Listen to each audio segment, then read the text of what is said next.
For 2 decades after the end of the Cold War, our country, the United States, was the world's sole superpower. And that gave us the luxury to hope for a world in which Russia and China were coming into convergence with the values of the free world. And I think also gave us the luxury of entertaining this fantasy that somehow free trade and globalizing the economy would produce peace, prosperity, and prevent nation-state rivalry.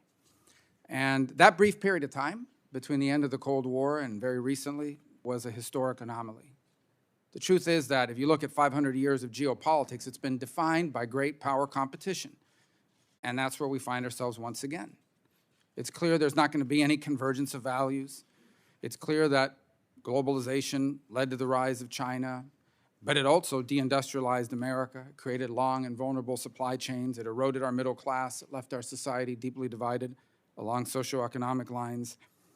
And we now find ourselves in a new world, one divided between the free nations, led still by America, an authoritarian and tyrannical bloc led by Beijing, and then dozens and dozens of developing countries that are leveraging both sides against each other on issue after issue to cut the best deal for themselves.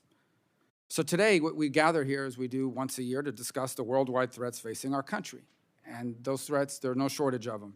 China, Russia, Iran, North Korea, global terrorism, narco-terrorists operating just right off and across our border and even in the homeland. All these are very serious threats. But it is my view that the greatest threat facing America is not another country. It is whether or not we have the ability and the willingness to accurately assess and appropriately adapt our foreign and domestic policies in this time of historic, revolutionary, and disruptive technological, social, economic, and geopolitical changes. The answer to that question is not just going to determine the direction of our country. The answer to that question will define the 21st century.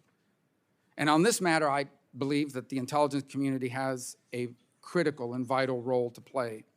First, because the changes we must make will have to overcome complacency, bureaucratic resistance, opposition from interest groups who benefit from the status quo, and frankly, public discomfort with the consequences of some of the changes we're going to need to make. Complacency because we've relied on our power advantages and we've forgotten what it's like to live in a world where we have near-peer competitors. Bureaucratic resistance because our government, frankly, the commentary class, think tanks, academia, to some extent even Congress, is still filled with officials who came of age in the post-Cold War fantasy about the end of history.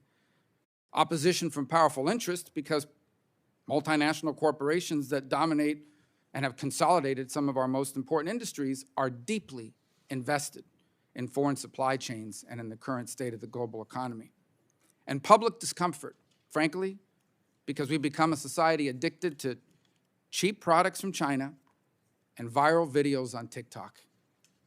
Overcoming all this will only be possible if we can motivate policymakers and convince our citizens of the need to act on at least 5 distinct areas of great power competition and potentially great power conflict. It's a military competition, one in which we can no longer rely on overwhelming advantages to deliver relatively quick success. It's a diplomatic and political competition for influence in multilateral institutions and over important and entering into and maintaining important international alliances. It's an economic and industrial competition over critical industries, supply chains, access to resources, the flow of capital. It's a scientific and technological competition on areas ranging from precision medicine, artificial intelligence, cyber, the digital economy, quantum computing, control over valuable personal data, and protecting innovation and intellectual property. And it's an informational competition involving closed and controlled societies dedicated to using our openness to divide us against each other here at home and drive disinformation to further their narrative and undermine our standing in the world. In the 21st century, providing policymakers information on these areas of competition and understanding how they intersect with one another is a vital and critical national priority. And only our intelligence agencies have the resources and the broad-based insight needed to provide this. Intelligence work today is not just about collecting state secrets and protecting our own. It is now also increasingly about the important analysis of what all of these factors mean tied together, so that we, as policymakers, can decide what matters and what doesn't, so that we can prioritize the urgent over the important. Getting this wrong is the single greatest threat facing our country, and getting it right, the single most important task we have at hand.